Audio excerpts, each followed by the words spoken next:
Educational creativity চ্যানেলে সকলকে স্বাগত। খুব গুরুত্বপূর্ণ একটা কেস নিয়ে আপনাদের সামনে এসেছি, যেটা পর্ষদ আপিল করেছেন ডিভিশন বেঞ্চে।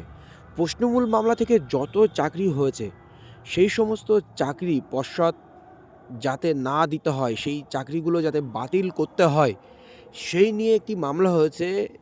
নির্দিষ্ট একটি মামলাকে কেন্দ্র করে সেটাকে মূল মামলা করে ওই রিলেটেড যে সমস্ত চাকরিগুলো পেয়েছে সেইগুলোকে বাতিল করার জন্য আপিল হলো ডিভিশন বেঞ্চে।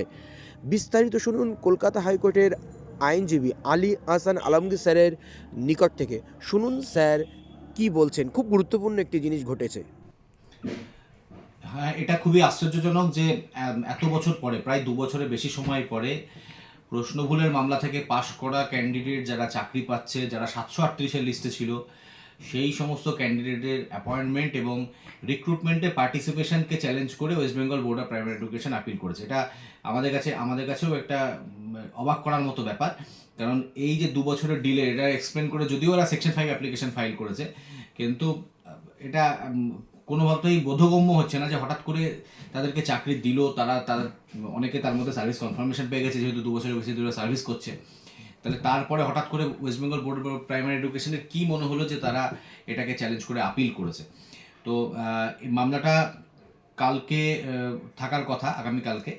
এবার কালকে থাকছে কিনা সেটা আমরা রাত্রে বুঝতে পারবো। এবার ওরা মেমো ছাড়াও একটা অ্যাপ্লিকেশন ফর অ্যাপ্রোপ্রিয়েট অর্ডার আর একটা কন্ডেনেশন অফ ডিলের জন্য সেকশন 5 অ্যাপ্লিকেশন ফাইল করেছে।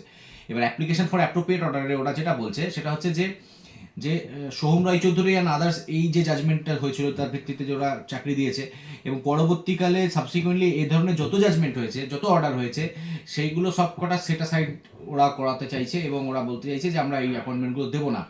এবার এখানে আমার যেটা মনে হচ্ছে, একটা জিনিস আমাদেরকে একটু ভাবতে হবে, সেটা হচ্ছে যে ওরা কিছুদিন আগে ম্যাট 1594 ডিভিশন বেঞ্চের জাজমেন্টটাকে চ্যালেঞ্জ করে সুপ্রিম কোর্টে এসএলপি প্রেফার করেছে, অনেক ডিলেড এসএলপি যেটা।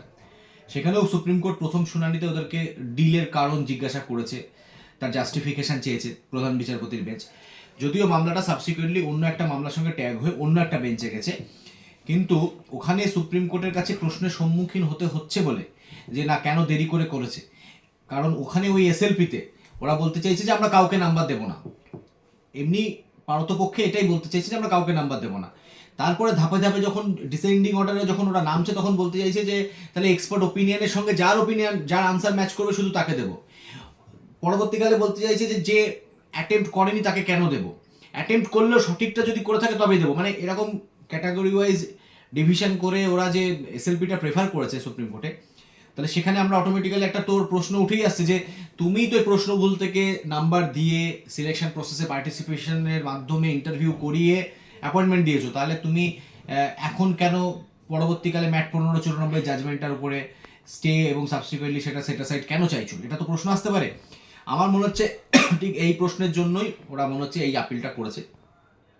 তবে একটা জিনিস, যেহেতু অ্যাপিল করেছে, আমরা তো ওয়াকওভার দিতে পারবো না, আমাদেরকে সেটা কন্টেস্ট করতে হবে, এবং আমরা সে ব্যাপারে আশাবাদী যে আমাদের জন্য খারাপ কিছু হবে না বলে আশাবাদী। তবে এটা এই মামলাটা কিন্তু বাকি মামলা যেগুলো সাবসিকুয়েন্টলি এরকম অর্ডার হয়েছে এবং অ্যাপয়েন্টমেন্ট যারা পেয়েছে তাদের প্রত্যেকের জন্য ইকুয়াল গুরুত্বপূর্ণ। মানে শুধু ব্যাপারটা এরকম নয় যে সোহম রায়চৌধুরীটা চ্যালেঞ্জ হয়েছে মানে সোহম রায়চৌধুরী গুরুত্বপূর্ণ, তা নয়। কারণ ওই অর্ডারটাকে প্রেসিডেন্ট হিসাবে রেখে পরের অর্ডারগুলোও হয়েছে। যদি সোহম রায়চৌধুরীর অর্ডার প্রেসিডেন্ট হয়, তাহলে সোহম রায়চৌধুরীর অর্ডার সেটাসাইড হলে সাবসিকুয়েন্টলি সব অর্ডারগুলোই সেটাসাইড হয়ে যাচ্ছে। তাহলে সেক্ষেত্রে অর্ডার সেটাসাইডের মানে হচ্ছে অ্যাপয়েন্টমেন্টও সেটাসাইড হয়ে যাচ্ছে। সুতরাং আমরা এখানে ঢিল দিচ্ছি না, কিন্তু আমরা অবাক হচ্ছি অবশ্যই যে West Bengal board of primary education এতদিন পরে একটা আপিল প্রেফার করেছে, আর তারপরে আবার সুপ্রিম কোর্টে এতদিন পরে, মানে বছর ঘুরে যাওয়ার পরে ওরা এসএলপি করছে। কেন করছে ওরাই বলতে পারবে। তবে এর মধ্যে কোনো যদি অভিসন্ধি আসে সেটা কোর্টের কাছে লুকোনো যাবে না, আমরা সেটা কোর্টে তার আশা করছি জবাব দেবো, আমরা তৈরি হচ্ছি সেই জন্য।